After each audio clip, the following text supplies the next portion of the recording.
Okay.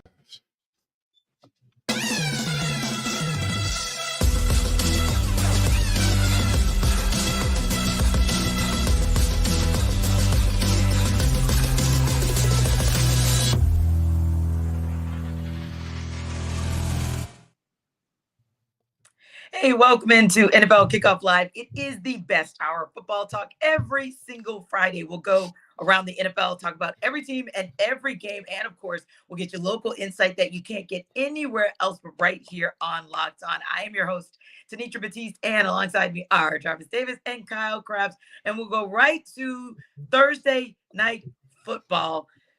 I don't really know what to say about that other than it was a typical Thursday night football game. It was the Chicago Bears and the Carolina Panthers. Probably don't need to say much beyond that other than to say somehow the Bears eked out the 16-13 win.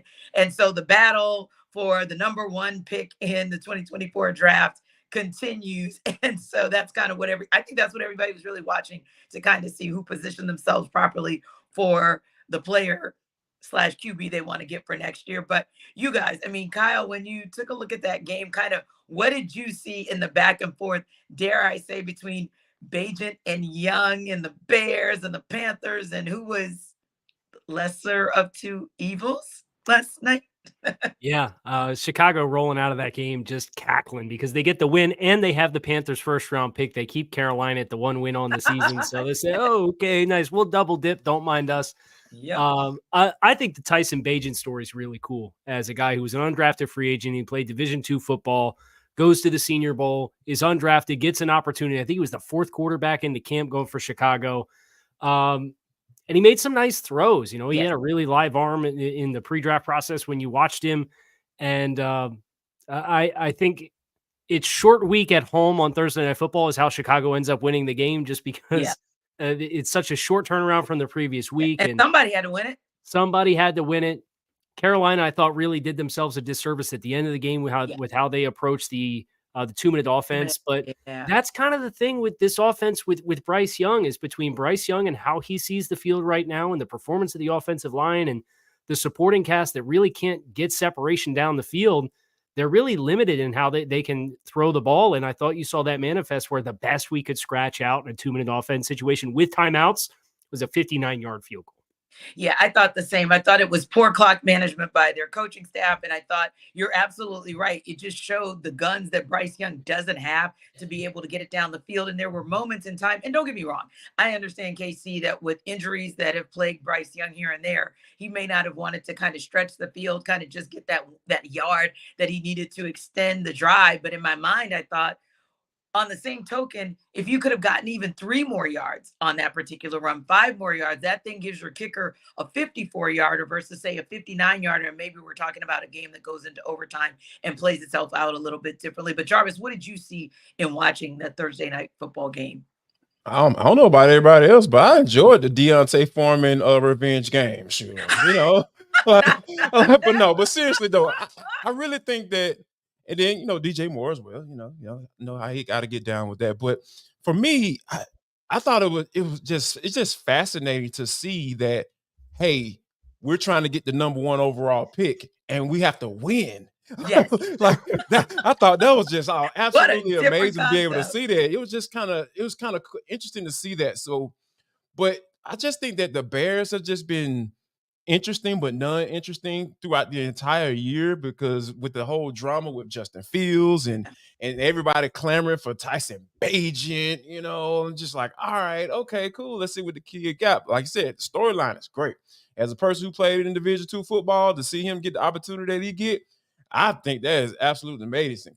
Kudos to you, and I hope he can continue to take advantage of it, you know, to at least show teams that he actually belongs in the NFL. So, but it just, what they're going to do with Justin Fields and you know, him could continue to remain out, you know, with an injury, and what they're going to do if he comes back or when he comes back.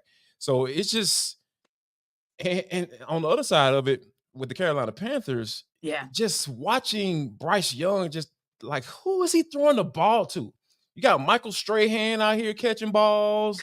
I know his name is Strong for all you smart folks, you know, and then you got Adam Thielen out here trying to squeeze whatever he has left in the tank. It's just Mingo, the wide receiver out of Ole Miss, like not really doing anything, not living up to his draft spot. It's just he just doesn't have anything surrounding him worth talking about. In the offensive line, they tried to improve it, but he still can be shaky from time to time. So for me, it's just like I think it's a little unfair for people to kind of have come to the conclusion about Bryce Young and what he's going to be in the NFL going forward. And I just think that just sucks. And then you got a new offense coordinator, Thomas Brown, calling plays as well. So he's already defending some of his play calls and rotations and stuff like that. When you have offensive coordinators being questioned 2 or 3 games in, like that's when you have issues. And it's hard for a young quarterback like Bryce Young to flourish up under that.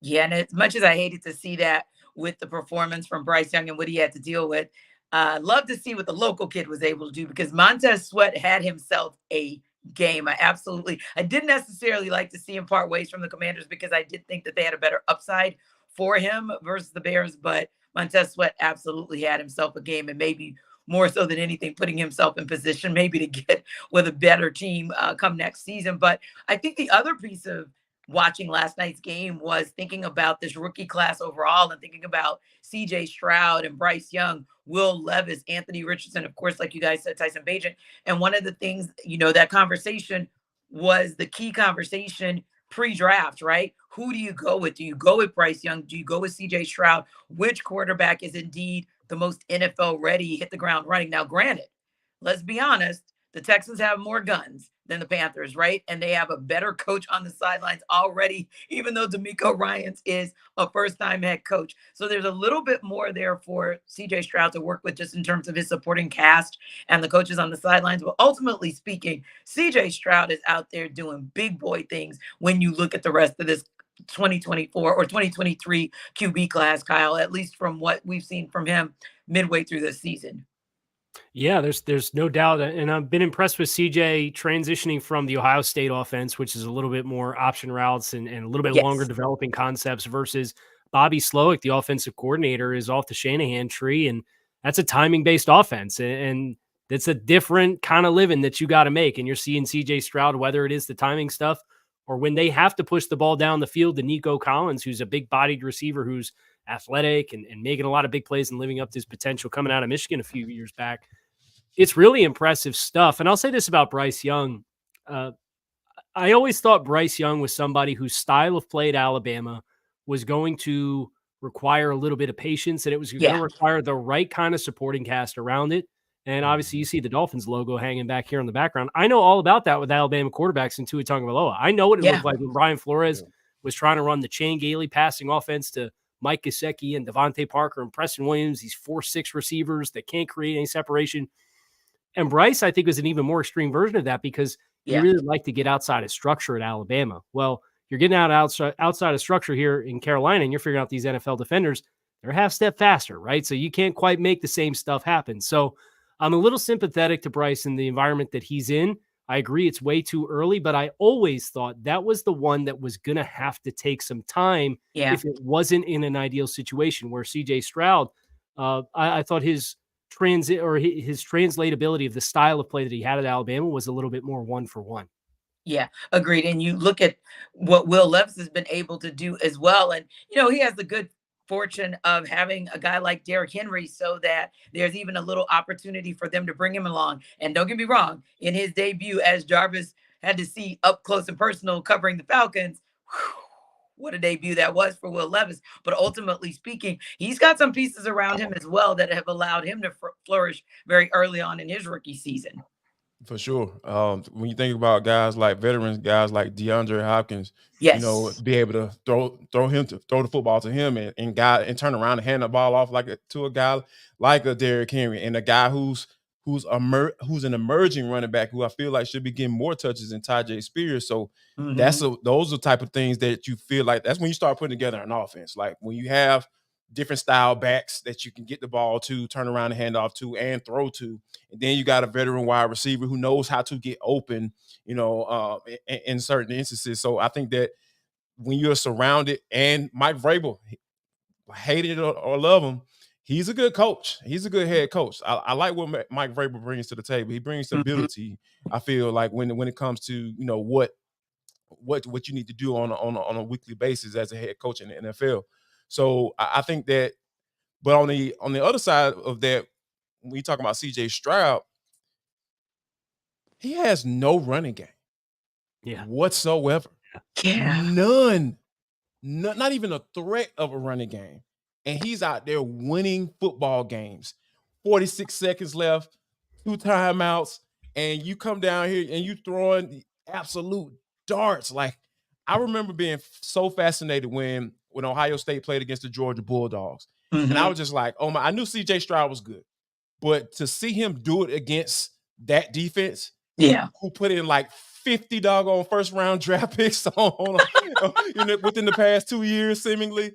So, to be able to see him not only do that against a team like the Georgia Bulldogs, but come into the NFL, it's a different beast, right? Like Kyle mentioned, like guys are a step and a half or 2 or 3 steps quicker or faster than in college. So when you see him coming in with no threat of a running game and just being able to will his team to win, and he's out there just throwing, the ball just pops out of his doggone hand. Just the way he's just throwing the ball downfield and connecting with his wide receivers. Now, granted, those guys are talented, but he's making them look good as well. So that's a mutual relationship going on down there in Houston. So this class is going to be very interesting going forward. But it seems like C.J. Stroud is the guy that's kind of leading the pack as of right now. Yeah, and interesting is a good word to use, JD, because honestly, Kyle, a lot of them have had to spring into action so much faster than we thought. You're looking at Sunday. I think this Sunday coming, you'll have 10 rookie QBs who are going to start out of 32 teams. That's crazy to think. I don't think anybody thought at the beginning of the season that a third of the league would be starting guys that they just drafted 6 months ago. So I think that also makes it interesting because you're now seeing those guys who are really ready and also the guys who have the pieces around them to help them to be a little bit more game ready versus say the guys who either aren't game ready or maybe are work in progress. Obviously, Anthony Richardson is still a question mark just because of the injury. But ultimately speaking, I think it's a matter of, wow, they've had to spring into action. And now you can really see either what some of those flaws are, which ones might need a little bit of extra time, or which ones are going to need some serious help in the offseason, in free agency, or in the draft class if you ever want them to show the potential that they really have. Yeah, and some of these are in kind of tough spots too, where I think about Aiden O'Connell with the Raiders, who head coach fired already, didn't make it the halfway point of the season. They played Monday Night Football and got shellacked, and McDaniels is let go, and they go to O'Connell and they turn to him. And now that he's in an evaluation window with a team that really struggled and didn't just fire Josh McDaniels, they fired the offensive coordinator too. Now they came out and they beat the Giants, but you usually do see kind of a bump. The fired coach bump is a real thing. Right. The game or the 2 games immediately afterwards. Especially if he wasn't well liked. Yeah, right. Putting that lightly. So for Aiden O'Connell, it's tough because you're a rookie quarterback whose coach has been fired. The GM's been fired. You just got brought in. There's going to be a new brain trust next year. So you're playing for not only just the Raiders to evaluate you, you're playing for a lot of teams to potentially evaluate you, because what happens if a new GM does come in and by the end of year 2 or year 3, they say, I didn't pick this guy. He's not my guy. Right. We want to run a different style of offense. So there's some really good opportunities. I think Tyson Bagent's another great example of that, who doesn't have a long-term commitment. He's a UDFA, but the tape that he's putting out is going to get him a lot of opportunities to extend his NFL career, whether it's as a starter or a backup.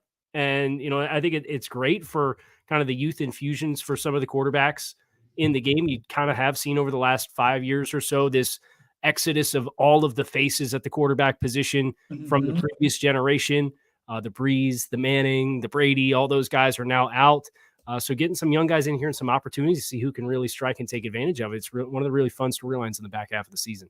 Yeah, I think it's a fun storyline for the rookie class, but also an interesting and intriguing storyline, if you will, for the sophomore class, because you look at the likes of a Kenny Pickett or a Desmond Ritter, and you say to yourself, what's going to happen, and how will things play out for that class as well. Now, it's almost time for us to talk about our game of the week. Of course, that's between the Texans and Bengals. But before we get there, we have a quick word from Jarvis about Prize Picks.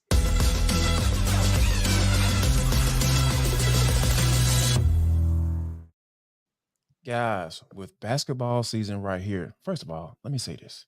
This episode of NFL Kickoff Live is brought to you by Prize Picks. And now you can pick combo projections across football and basketball from the Specials League, a league created specifically for combo projections that includes 2 or more players from different sports or leagues. For example, if you want to get the Kane, LeBron James, plus a Travis Kelce and a 10.5 combo of 3 points made, plus receptions, you can do that. And you also can want to play alongside some of the Prize Picks favorite players like rapper Meek Mill and comedian Andrew Schultz. You can now find community plays on the promo tab of the app to view entries from some of the biggest names in the Prize Pick community each week, guys. And plus, if an injury happens, guess what they do? They even offer a reboot policy so that your entries stay in play even if one of your players get injured. For football and basketball games, if you have a player who exits the game in the first half and does not return in the second, that player is rebooted. Prize Picks is the only daily fantasy sports platform with an insurance policy. I'm telling you guys, injury insurance policies. So make sure you check out prizepicks.com/lockedonnfl. That's prizepicks.com/lockedonnfl, because this is daily fantasy sports made easy.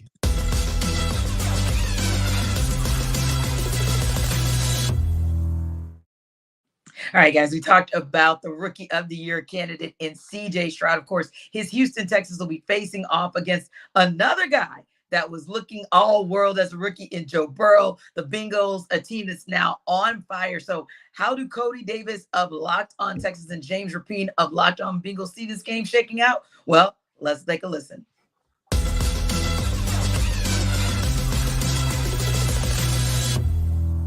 I think it's important for this defense to get off to a fast start against CJ Stroud and Tank Dell and Nico Collins, and to just let this offense know that they're not going to pick up where they left off against Tampa Bay, where they were just firing on all cylinders and really, really hot. I think that's important for the Bengals, because if a young team gets some confidence early in the game on the road and that fire's going, it's tough to put it out sometimes, even though this defense has been really good and has rebounded after giving up opening touchdowns to the Bills and the Seahawks, just naming a few recent games for the Bengals that they ended up winning, and the defense rebounded. But you don't want to have to rebound this week. I think you want to get off to a quick start on defense, take control that way, and not let CJ Stroud get into a rhythm. Certainly not let their ground attack get going at all. You mentioned the struggles on the ground. If you can do that, I like their chances at home.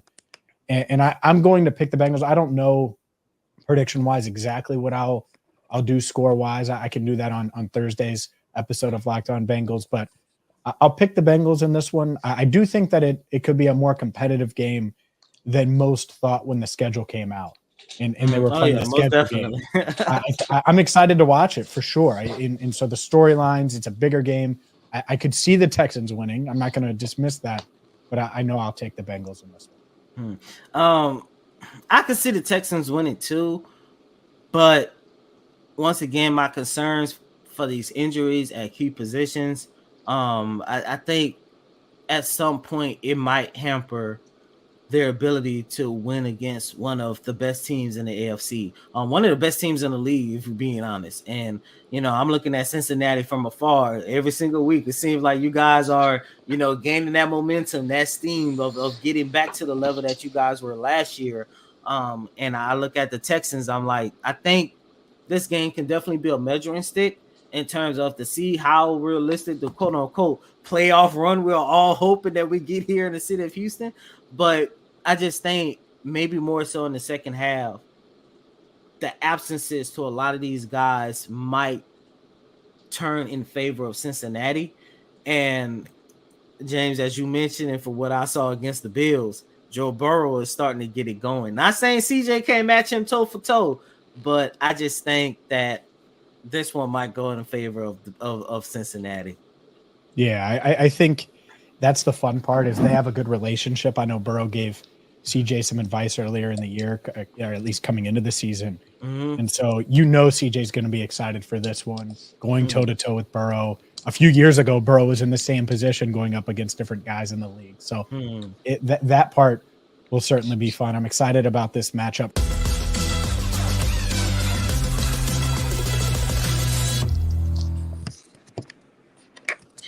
All right, guys. So it's interesting because as I'm looking at this, I'm thinking to myself, the question that I have to ask hurts my soul, because after the Bengals started 1-3, now they won 4 straight, which means that over in the AFC North, they are tied with my Steelers, they are tied with the Browns, and of course the Ravens are atop the division. But Jarvis, do you feel like with this 4-game run for the Bengals that Cincinnati's back? Absolutely. Boo, but okay. Absolutely. Joe Cool has completed 76% of his passes in the last 4 games. Absolute ridiculous. 10 touchdowns, over 1,100 yards, only 2 picks. Yeah, this man is absolutely back, and I think this is going to be an intriguing matchup.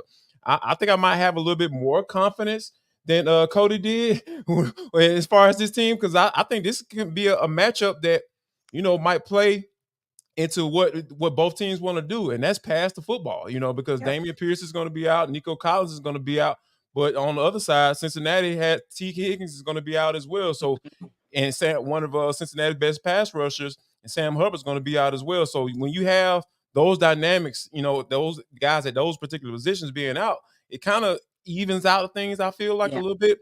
But I think that, this can turn into a nice little track meet. Now, granted, if it does, I'm all into what Joe can be able to do in a game like this, but I wouldn't count CJ Stroud out the way he's been playing.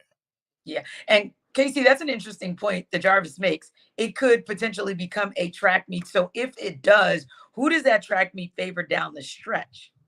I think the team that has had the players that have been there and done that and have more experience in these spots is where I would probably lean with Cincinnati. It's a home game for Cincinnati as well. That's a really tough environment to go in and execute, not make mistakes. And for all the talk about this Cincinnati offense, the Bengals defense has forced 10 turnovers in the last 4 games. And that has really helped. If you look beyond the first game of the season when Joe Burrow came back and they had 67 passing yards, but still had 2 turnovers, like by and large, this has been a team that largely when they win the turnover battle, they're taking care of business and winning football games, and the defense has really ramped that up. So I think Houston's going to move the ball.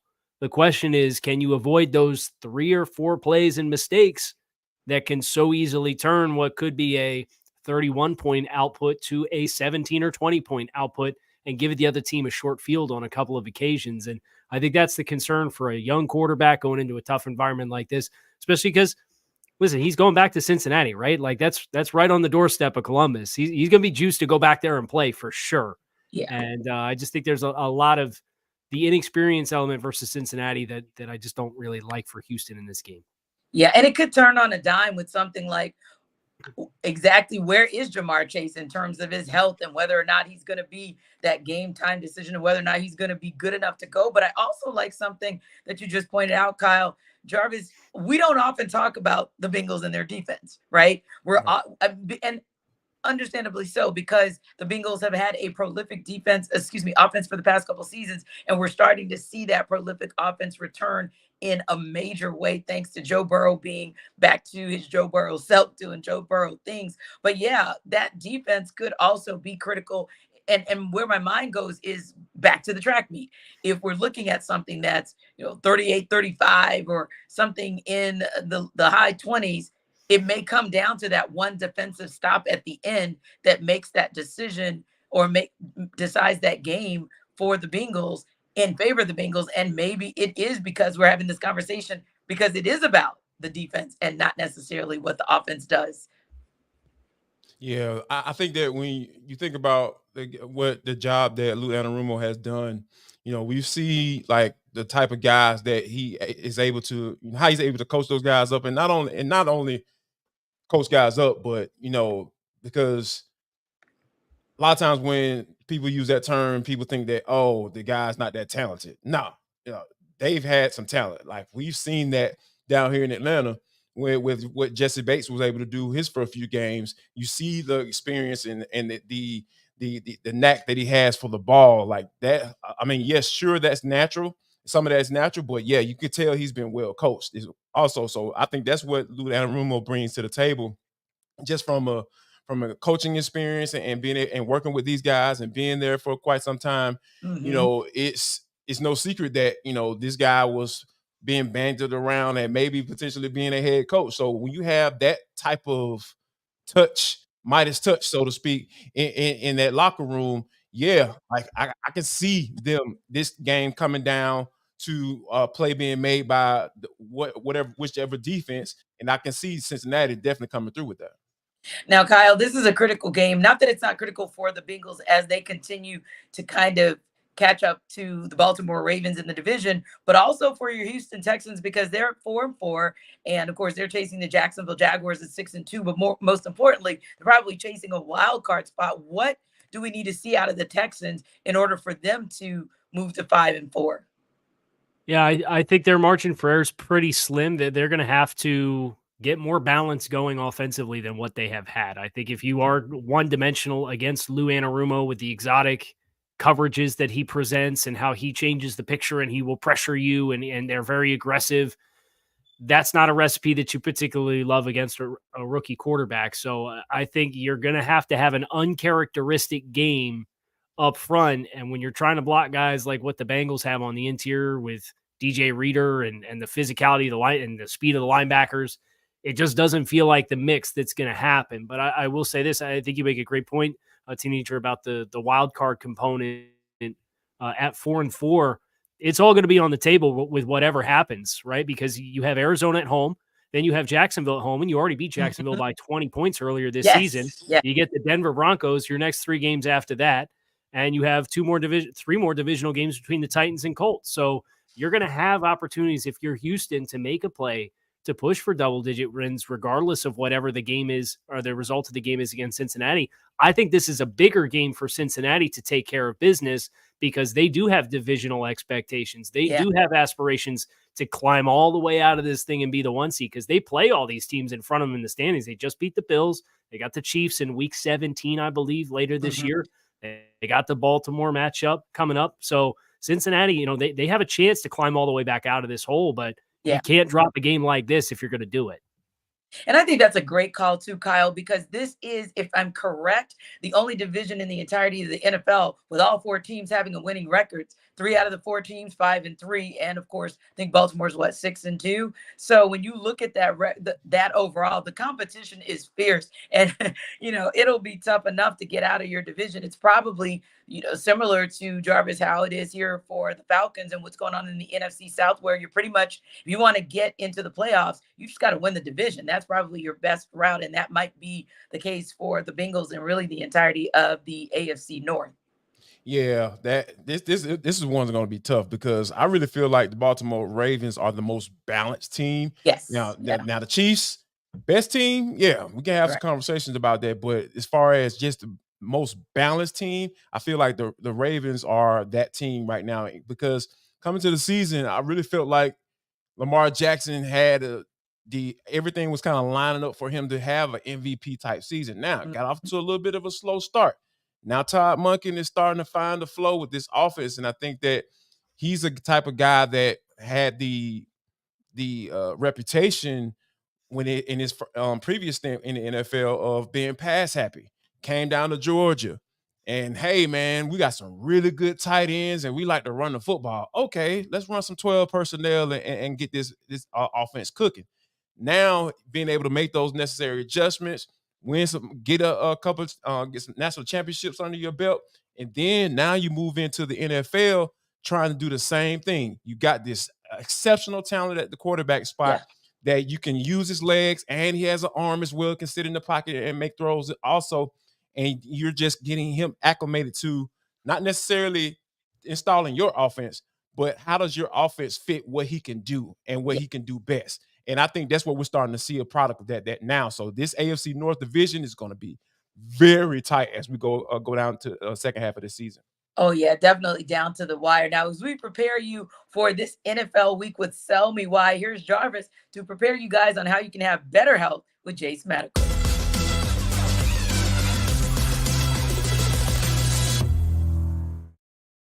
Guys, this episode of the NFL Kickoff Live Show is brought to you by Jace Medical. Go to jacemedical.com right now. jacemedical.com, JASEMEDICAL.com. What is Jace Case, Jarvis? Jace Case provides 5 life-saving antibiotics for emergency use because I'm the type of person where I don't want to get caught off guard when it comes to my babies. You know, when they in the middle of the night, they're sick and they're sneezing and they're trying to figure out what's going on with them. I'm telling you, Jace Case got everything right there just for you. I'm talking about life-saving antibiotics. All you got to do is get a Jace Case. To get a Jace Case is to fill out a simple online form, and in some cases, jump on a quick call with one of our board-certified physicians. No flugazing, none of that stuff. These people are real doctors. Get on ongoing care from our physicians on any treatment-related questions. So if you got questions about this particular antibiotic, what it does, what is it supposed to do, all you got to do is give us a call right now. Doctor created, doctor recommended. And plus, guys, if you go to jacemedical.com, all you got to do is drop a promo code in, locked on, that's LOCKEDON, and you're going to get $20 off. So that's jacemedical.com. Put in the promo code locked on, and you're going to get $20 off your purchase. Make sure you guys don't get caught off guard.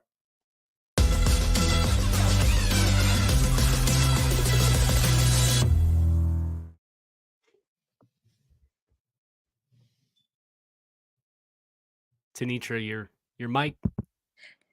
Hey, I did one of those things that people do on Zoom, like the old people. I did it last week. I know, right? Did it like my mom. I was so making sure that I didn't talk. I'm like, no, now you want to talk. But anywho, what I was telling you guys, and thank you for catching that, KC, is as much as I hate to give the Baltimore Ravens all the credit in the world, I definitely also want to check that and make sure we know that they are 7-2 because they've actually played 9 games through the season and are truly, truly sitting atop that AFC North, which means it's going to be such an intriguing battle this coming weekend between the Baltimore Ravens and the Cleveland Browns in the AFC North. Browns are 6.5-point underdogs to the Ravens. And here's Jeff Lloyd of Locked On Browns to sell you why the Browns will cover that spread.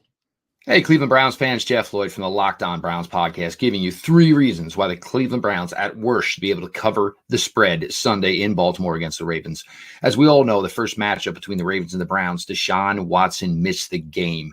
Deshaun Watson's last 2 complete starts for the Browns, he has been extremely accurate. He has been turnover free, being able to extend drives, even if they don't get touchdowns, they've been getting them down closer to at least get into field goal range. The Ravens, although they have some players in this game that they did not have the first time around, Deshaun Watson is supposed to be the franchise quarterback for the Cleveland Browns, and he is a guy that's supposed to be a difference maker in big games like this.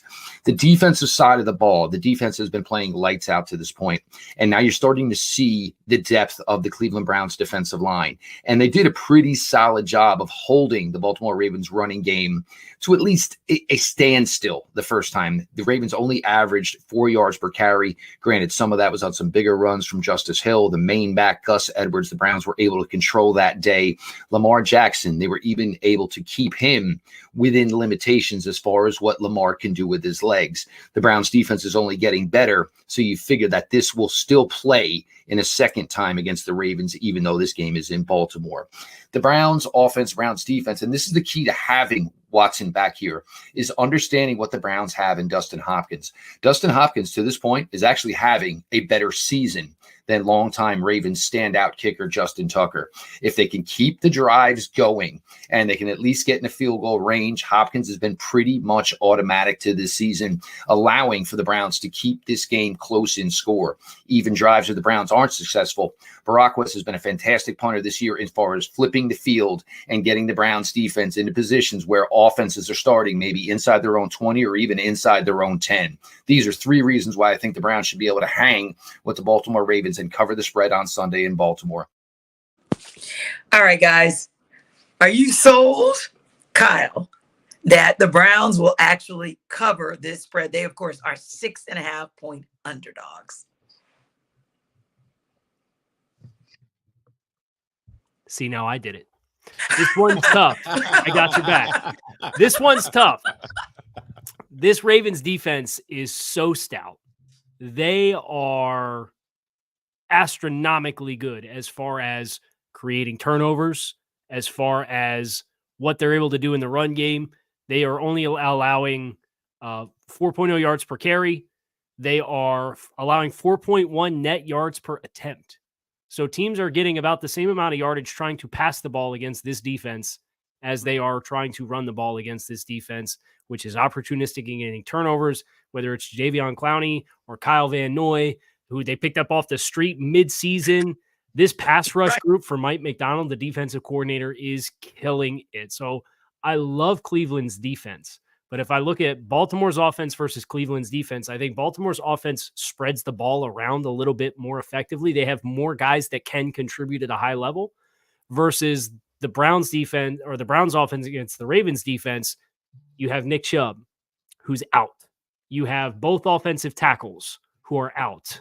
That is a bad mix to stay balanced offensively and to buy Deshaun Watson the kind of time that he's going to need to have success. So I'm probably fading the Browns to cover the 6.5. Yeah. And Jarvis, that's something that we've talked about in the past. Just Zay Flowers is just unbelievable with what he's able to do. Odell Beckham Jr. is still solid. And of course, the Ravens low key have always had a nice tight end room, right? Mm-hmm. And so having someone like Todd Monken, who, as you mentioned earlier, he can work some 12, if not some 13 personnel. You've really got some good pieces for him to work. And of course, that O-line, who has been maligned, just like the Steelers, of course, the last couple seasons with injury, they're looking really good now. So yeah, you've got a Ravens offense that, to Kyle's point, that defense is stellar, but man, they've now got the complementary pieces on the offense to match what they've gotten from the defense the last couple seasons. Yeah, and it's kind of refreshing to see, right? Because like the knock on Lamar Jackson, which has just been so weird when it comes to from an evaluation standpoint. People didn't think he can run a pro style offense, but he ran Bobby Petrino, for those who don't know, Bobby Petrino's offense at Louisville, and he ran it to the T.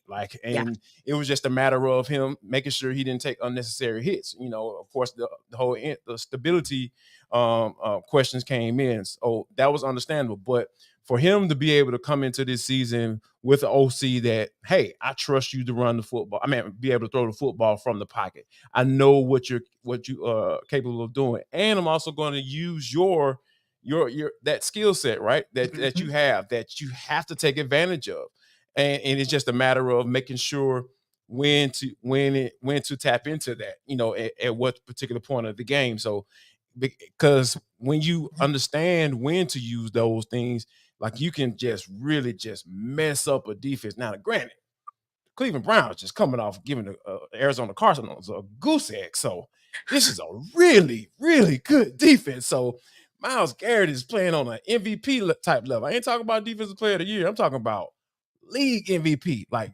I put defensive lineman up in that category. I know people always want to just talk about quarterbacks, but I put him in those type of conversations, because that's the type of difference maker that he is on for that team as a whole, not just the defense. So for me, I really feel like this is another opportunity for Lamar to put his stamp on this MVP candidacy. And I think I wholeheartedly believe that he's going to do that.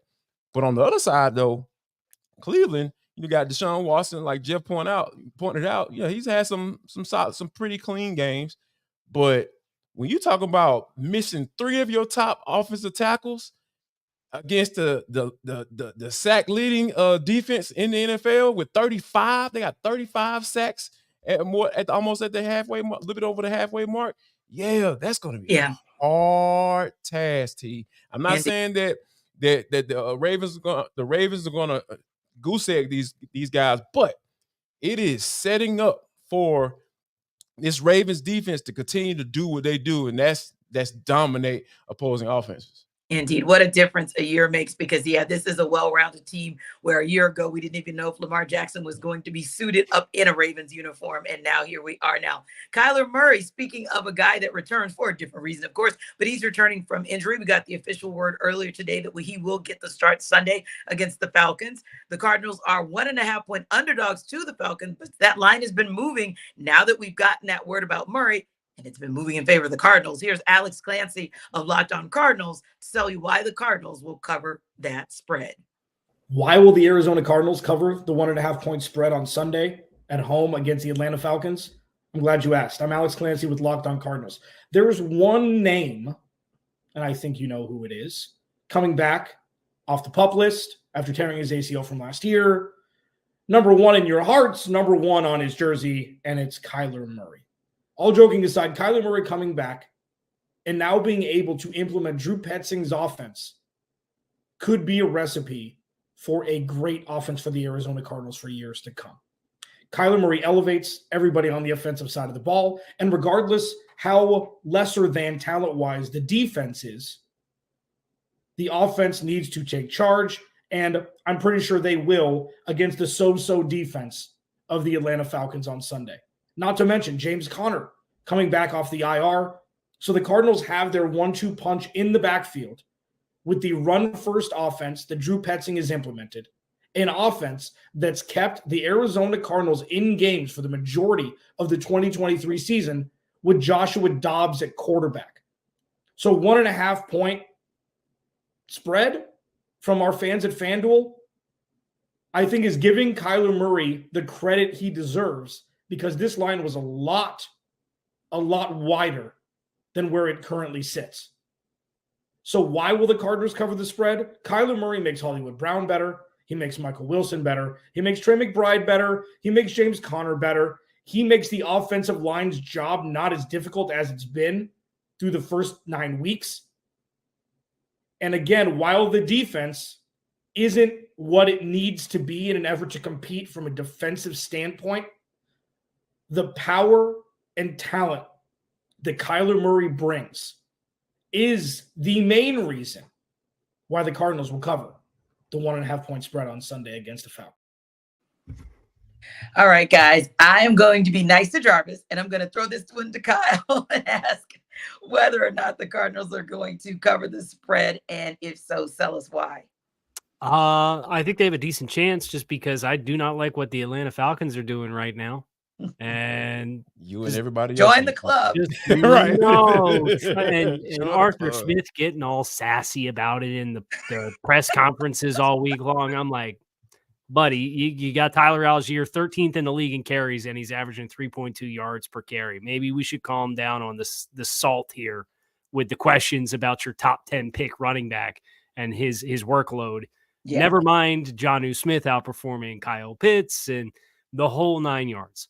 So I think Kyler Murray is a really fun kind of change up to throw at this game. The Cardinals to this point in the season have been very scrappy. They have put up a really good fight against some good football teams. They beat the Dallas Cowboys. I think Kyler, if he's every bit of what he was as an athlete coming back off of a knee injury, his mobility can kind of create some chaos. I don't think that I like a returning quarterback this late in the season to win his first start, though. I just think it's too much to try to jumpstart and get back into the swing of things after having missed a lot of time. I know he's practiced the last few weeks to gear up. I'll probably take Atlanta, and because the spread is so close, I'll take Atlanta to cover. But this would not be a game that I would be surprised to find out that the Cardinals did win and they are able to cover the spread. God help Falcons Nation, Jarvis, if that is indeed the case. But you do have a point, Kyle, because whether it was an actual rookie or whether it was a quarterback starting his first game of the season for a team 3 days after he landed in that city, the Falcons have been on the struggle bus with quarterbacks who just pop up and say, hey, I'm ready to get my first start of the season. So, Jarvis, how's it going to go down in Arizona in the Desert of the Sun this weekend? Valley of the Sun. I'm going to give you the most intellectual answer that I can possibly give you. I have no idea. Here's why. Because, like, when you think about this Falcons team, like, they went into the whole going young on offense. You draft Bijan Robinson, pass up on Jalen Carter, by the way. I'm going to take every He's going to say that opportunity to make by the way, every just get ready, time, every time. Because here's the thing. I feel like if you're in a situation where you're defending your play calling, schemes, looks, decoys, and all that stuff, and you take a guy like that, a running back in the top 10, I feel like you never really had a plan for him, because in the beginning of the year, we saw flashes. Right now, we barely see it. And then when he does get an opportunity to carry the football, he's fumbling the ball. So what is really going on with this offense? Because at the end of the day, I know I advocated for Tyler Algier to get some carries, but at the end of the day, it's all about production. Kyle just pointed it out. 3.2 yards a carry.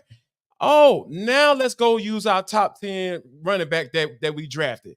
Oh, let's go, make sure we get our number one wide receiver that we drafted, who has been productive when he's been on the field. Right. Let's get him back into the game and get him involved.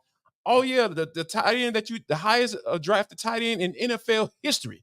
Yeah, let's figure out a way to get him involved. Let's figure out a way to get him downfield and not have him blocking Daniil Hunter for the tight end 2 to run a jet sweep on the goal line, on the 1 yard line. So yeah, it's really difficult to put a finger on this team, because we're so deep into it. You know how it is. We cover this team day in and day out, and Arthur Smith is changing. I'm starting to see some changes, right? Like, he's no longer getting sassy, Kyle. He's actually answering questions and explaining himself. And what did I mention earlier? When you have offensive coordinators explaining themselves, explaining what they were thinking in press conferences, that's going to never lead to a good thing. That's never a good thing. And when that person is also the head coach and people are asking whether or not he's going to give up play calling duties, that's when you know there's an issue. So, yeah, this is a game where it's a tough they should call. win. It's a tough call because of just what's been going on these past couple of weeks. Indeed. But they should win. And I wouldn't be surprised if they do. But, dog it, I would not be surprised if Arizona mess around and covers this spread. Yeah, speaking of a guy that has some explaining to do, Matt Canada always has explaining to do every single week. So speaking of that OC that makes you scratch your head, Pittsburgh Steelers are playing host to the Green Bay Packers this weekend. They're 3-point favorites, and Chris Carter of Locked On Steelers is going to tell us why the Steelers will cover their spread. I'm Chris Carter of the Locked On Steelers podcast, and the Steelers are favored 3 points by FanDuel Sportsbook in their matchup with the Green Bay Packers at Acrisure Stadium to kick off 1 p.m. Eastern Time Sunday. Now, why can the Steelers cover that? I think there's a few reasons that you have to point to if you look at how these two teams play and how the matchup favors the Steelers to exceed that 3-point number there. Now, one thing that I look at is with Jordan Love is how he's been throwing interceptions. Right now, the Packers are averaging throwing an interception in every game they've played, 8 on the year, one per game in that process. That's in the bottom 10 of the league right now. But on the flip side, the Steelers defense ranks in the top 10 in forcing interceptions this year, also averaging an interception for every game that they've played so far.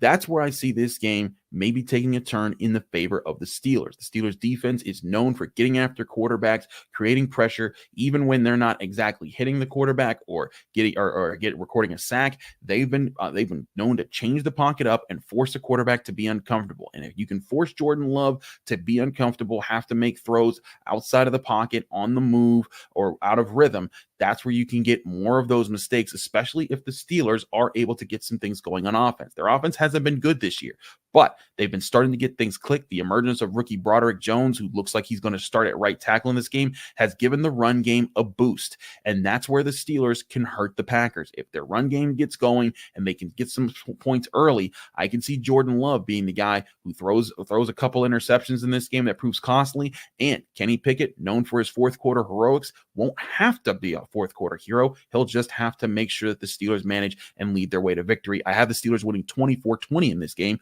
which should get you that 3-point cover. Kyle, I'll ask you to take us to break with a quick one. Will the Steelers cover the spread? I think so. I think Green Bay, he mentioned Jordan Love and the turnovers that he struggled with, and then the running game for Green Bay, it's shown a little bit of signs of life, 2 of the last 3 weeks, but at the end of the day, That offensive line is hurting without Bakhtiari, and the Steelers last week got Cam Hayward back. And that exchange in personnel is not a combination that I like for Green Bay to maintain their recent success running the ball.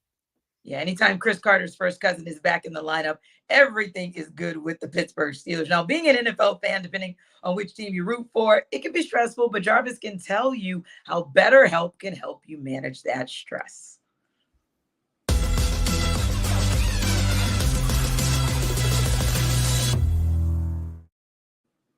Jarvis Davis here for BetterHelp. This episode of the NFL Kickoff Live Show is brought to you by BetterHelp.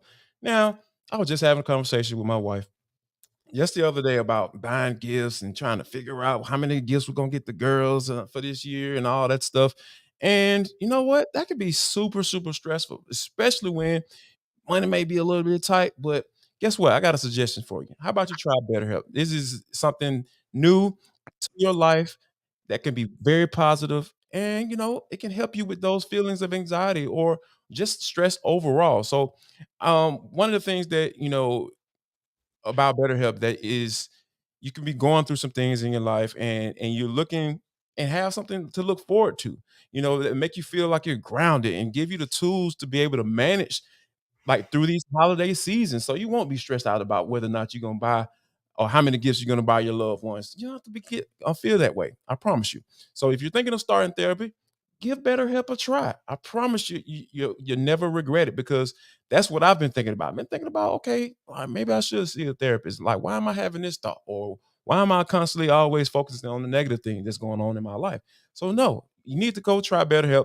It's entirely online. It's designed to be convenient, flexible, and it's suited to your schedule. All you got to do is just fill out a brief questionnaire to get matched up with a licensed therapist. And you can switch therapists. If you don't like that one, you can switch therapists anytime for no additional charge. So find your bright spot in this holiday season with BetterHelp.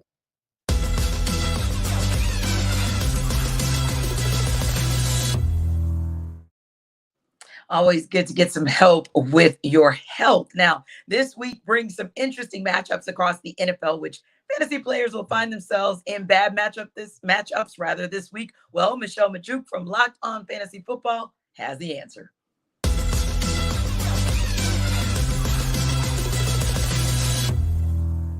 There are three players that I'm fading heavily in fantasy due to their Week 10 matchup. First up, it's Texans rookie quarterback sensation CJ Stroud against the Cincinnati Bengals. I know, hang in with me. I know it's hard to sit him after what he did last week, but it's important to remember that Stroud, prior to last week, he wasn't doing much for fantasy, right? There was 3 straight games scoring under 15 fantasy points per game. And Stroud has also only averaged 14.6 fantasy points per game on the road this season. Plus, playing in Cincinnati is never easy for any quarterback, let alone a rookie quarterback on the road. The Bengals defense overall this year have allowed just 9 passing touchdowns all season, while coming down with 11 interceptions. They have yet to allow an opponent to throw more than 2 passing touchdowns against them this year. I do not think this is going to be a very good game for CJ Stroud this week, and I want to keep him on my bench if I can.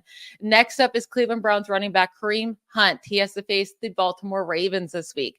Kareem Hunt has been very, very valuable for fantasy. He has, because he gets into the end zone every week. He's scored a touchdown in each of the last 4 games. But I don't envision there being very many scoring opportunities for the Cleveland Browns in this matchup against the Ravens, who are the number 1 defense in the NFL this year in points per game allowed. So without a touchdown, Hunt is going to be a very disappointing fantasy play. Maybe he squeaks one in, but I am very hesitant on playing Hunt this week against the Baltimore Ravens. And then last up is Raiders wide receiver Davante Adams. Unfortunately, he just hasn't been doing too much, stuck on this terrible offense. He's not hit 60 receiving yards in a game since week 4, hasn't caught a touchdown since week 3, and he's playing with Aiden O'Connell. And last week with Aiden O'Connell, Davante Adams was basically a ghost. Now he has to, unfortunately, face the New York Jets. Like, that's the worst way that this can go in week 10. The Jets are allowing by far the fewest fantasy points per game to wide receivers this year. It's not going to be an easy matchup for him whatsoever. And again, he's just not getting the target share that he needs to get or getting that efficiency and those good targets. So I know it's never easy to sit a guy as talented as Devontae Adams, but I'm really, really expecting a very disappointing week from him on Sunday Night Football.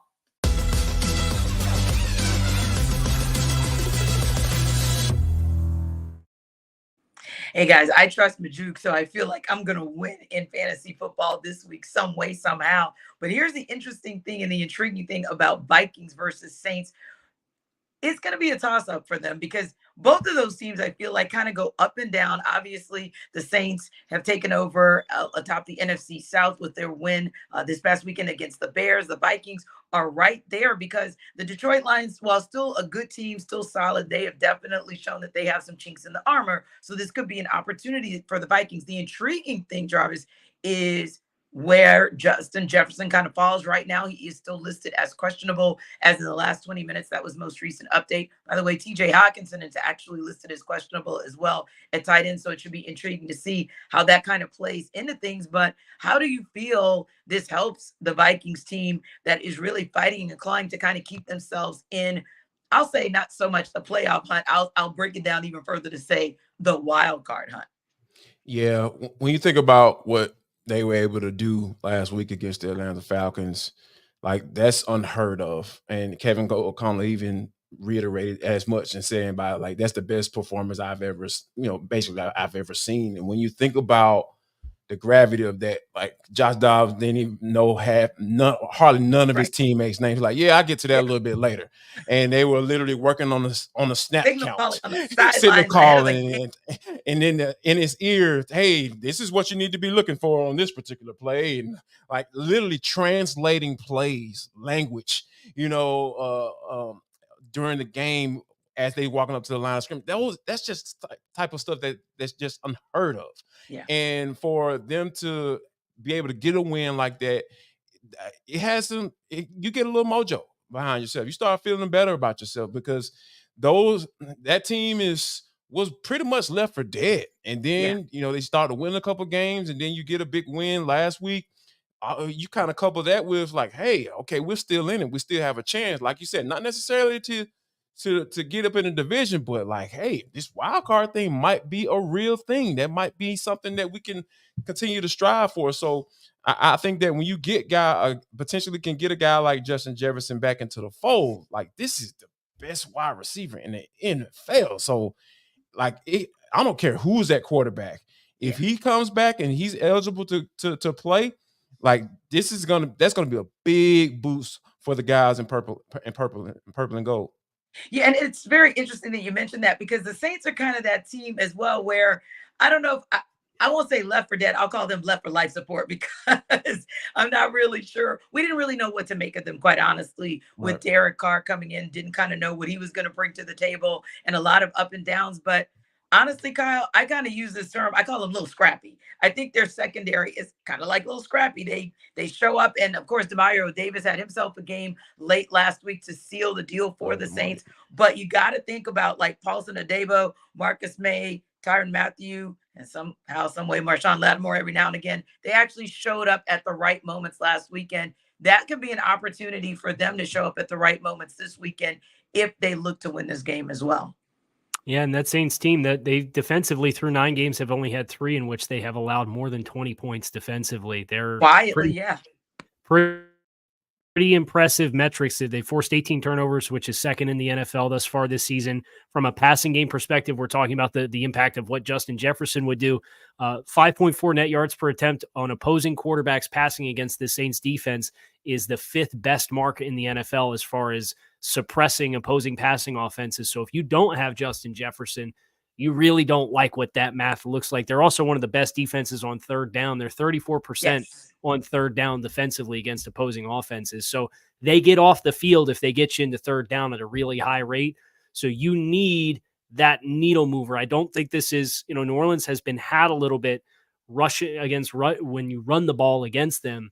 I don't think the Vikings really have the running game to do that. So if you are going to win this game, you're going to need big contributions from the passing game. And I don't think that happens unless you do see the return of Justin Jefferson, who's obviously still very much in limbo for this game. Indeed. We got some really great matchups coming this weekend. You got San Francisco heading to Jacksonville. You got people head scratching saying, how in the world are the 49ers the favorites heading into Jacksonville, a 6-2 team that is really showing themselves to be quite solid. Going to be an interesting matchup, an intriguing matchup with the Lions as well. They're going to head to LA to take on the Rams. Don't know how interesting it is to see the Cowboys and Giants other than, well, I'm always looking to see if somebody can make them the Cowgirls at any given moment. So that's just a personal thing for me. But who you guys, real quick, which games are intriguing matchups for you this weekend? I got to say the San Francisco 49ers, Deebo Samuel potentially on track to come back and play. Wow. Brock Purdy, what you going to do? What you going to do? How about you, Kyle? Yeah, it's that same game for me. And I'm looking at Trent Williams, who doesn't sound particularly promising for his return. I'd pick San Francisco to win the game if Trent plays, but if he doesn't, I'd pick Jacksonville just because I think that defense is really physical. They are also getting a lot of turnovers. They're pretty stout up front, and that 49ers offensive line, it's Trent Williams and a bunch of young guys and guys that have kind of bounced around and haven't been fixtured starters. So they really need Trent to be the glue for that offensive line. And if he's not going to play, I don't like that mix against Jacksonville with heavy-handed guys like Devon Hamilton in the middle and with Trayvon Walker, the defensive end, playing on the edge. All eyes on Duval this weekend. Thanks so much, guys, for stopping by NFL Kickoff Live. For Kyle Krabs, Travis Davis, I am Tanitra Batiste. Don't forget to come back next week.